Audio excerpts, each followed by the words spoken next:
اکثر علماء کرام آپ کے خلاف ویڈیوز بناتے ہیں، آپ کے خلاف باتیں کرتے ہیں، یہ آپ کے حق پر ہونے کی دلیل ہے یا واقعی کوئی معاملہ گڑبڑ ہے؟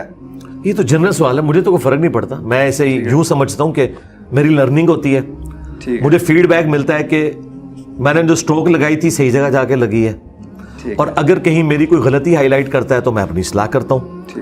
پلس اس چیز کو میں دلیل اس لیے نہیں بناؤں گا کیونکہ یہ دلیل سب بناتے ہیں. غلام احمد قادیانی دجال بھی کہتا تھا یہ سارے میرے خلاف ہیں، یہ میرے حق پہ ہونے کی دلیل ہے. ہم یہ کہتے ہیں ہمارے حق پہ ہونے کی دلیل یہ ہے کہ ہم جو کچھ بیان کرتے ہیں نا وہ ان کتابوں میں نکلتا ہے جو کتابیں انہوں نے پرنٹ کی ہوئی ہیں. اگر تو میں نے اپنی کتاب کوئی بنائی ہوتی تو پھر تو میرے پہ اعتراض کرتے ہیں. یہ جو 2812 ہے تقتلہ الفئۃ الباغیہ، یہ تو بخاری میں لکھی ہوئی ہے. یہ میری بوتل پہ نمبر بخاری کی وجہ سے آیا ہے، میرے نمبر کی وجہ سے امام بخاری نے نقل نہیں کیا. تو جو کچھ کتابوں میں لکھا ہوا ہے جو یہ پڑھاتے ہیں اس میں میری بات نکل آئی، اور یہ وہ چیز ہے جس کی وجہ سے کرسچنز مسلمان ہوئے ہیں. احمد دیدار صاحب نے کیا کیا ہے، انہوں نے وننس آف گاڈ بائبل سے ثابت کی ہے. قرآن کو تو وہ مانتے ہی نہیں کرسچنز.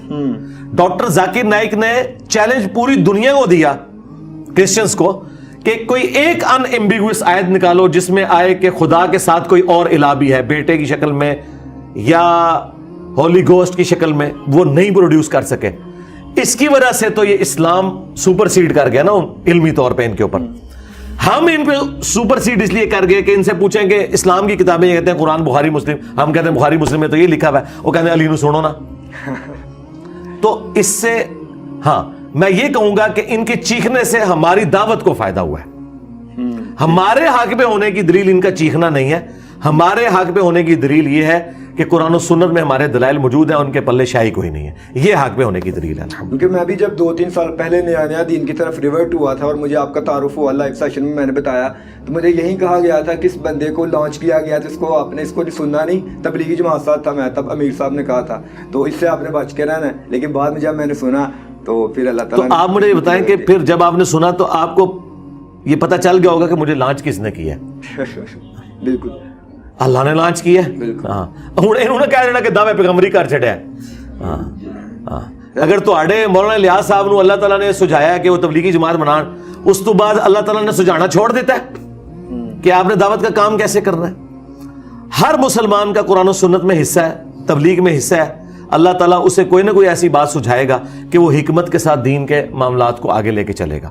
دیکھیں ڈاکٹر اسرار صاحب کو اس وقت سمجھ آ گیا کہ ریٹن میں کتابیں لکھنے کا کوئی فائدہ نہیں ہے، ویڈیوز ریکارڈ کرو. حالانکہ ان کے استاد تھے مودودی صاحب. مودودی صاحب نے پوری دنیا میں عزت کمائی ہے لکھ کے، لیکن وہ زمانہ اور تھا، اس وقت لکھائی چلتی تھی. لیکن انہی کا اسٹوڈنٹ لکھ نہیں رہا. انہوں نے کہا میں نے دیکھا کہ میں لکھ بھی لوں نا، مودودی سے بڑا رائٹر میں نہیں بن سکتا، تو بہتر یہ ہے کہ جو مودودی صاحب نے لکھا اور جو میں نے ان سے سیکھا میں اسے ویڈیو میں ریکارڈ کرواؤں. آج دیکھیں ڈاکٹر اسرار کی وجہ سے مودودی صاحب کا لوگوں کو تعارف ہو رہا ہے، مودودی صاحب کی وجہ سے ڈاکٹر اسرار کا تعارف نہیں ہو رہا. تو at the end of the day Maududi صاحب کو کتنا فائدہ ہوا کہ ان کے ایک اسٹوڈنٹ نے اس میں ویلیو ایڈیشن کی. ہم نے مزید ویلیو ایڈیشن کی، قرآن و سنت کے ریفرنسز لگا دیے، ضعیف روایتوں کو سائڈ پہ کیا. مولانا اسحاق صاحب نے خلافت و ملوکیت کا وہ مقدمہ لڑا ہے جو میں سمجھتا ہوں کہ اس امت کا ادھار تھا 1200 سال سے، جو اکیلے بندے نے اتارا ہے مولانا اسحاق صاحب. مولانا مودودی نے کام کیا، لیکن مولانا اسحاق صاحب نے جس طرح اسے پریزنٹ کیا ہے نا وہ اس سے بیسٹ ورژن تھا. لیکن میں نے اس کام کو ایک ایک حدیث کے نمبروں کے ساتھ اس کے ایپیکس کے اوپر پہنچا دیا الحمدللہ. تو آنے والے شخص کو چاہیے کہ بجائے وہ ویل انوینٹ کرنے کے نا ویلیو ایڈیشن کرے. اس طرح دنیا ترقی کرتی ہے. اب میں کہوں، مجھے لوگ کہتے ہیں تفسیر لکھو، بھئی میں تفسیر کیوں لکھوں؟ مودودی صاحب نے لکھ دی. میں یہ کروں گا کہ میں مودودی صاحب کی تفسیر پڑھوں گا، میں ابن کثیر پڑھوں گا، میں ڈاکٹر صاحب کی تفسیر سنوں گا، پھر میں قرآن کی تفسیر بیان کروں گا اور دیکھوں گا کہ جہاں جہاں کراس ریفرنسز مودودی صاحب سے مس ہوئے یا ڈاکٹر اسرار سے مس ہوئے یا ڈاکٹر اسرار صاحب کمزور روایتیں بیان کر کے میں وہ بیان نہ کروں، میں اس سے بہتر بخاری مسلم سے احادیث بیان کروں. میں نے 344 لیکچرز کے اندر قرآن کی ریکارڈنگ کروا دی ہے. آپ ابن کثیر باقی ساری تفسیر اٹھا کے دیکھیں، اتنی زیادہ نہ کسی نے حدیثیں ڈسکس کی ہوں گی نہ ماڈرن مسائل ڈسکس کیے ہوں گے. ابن کثیر آپ کو نہیں بتائے گا یہ کہ علم غیب کا عقیدہ کیا ہے، کیونکہ اس کے زمانے میں نہیں تھا. وہ آپ کو نہیں بتائے گا کہ حاضر و ناظر کیا ہے. میں جب بولوں گا آیات کے اوپر میں ایک ایک گھنٹے میں وہ سارے وسوسے سیٹل کروں گا. میں آج کے دور کا انسان ہوں نا، تو میرے بعد بھی آنے والے جب نئے مسئلے پیدا ہوں گے تو اللہ تعالیٰ نئے بندے اٹھا دے گا اپنے.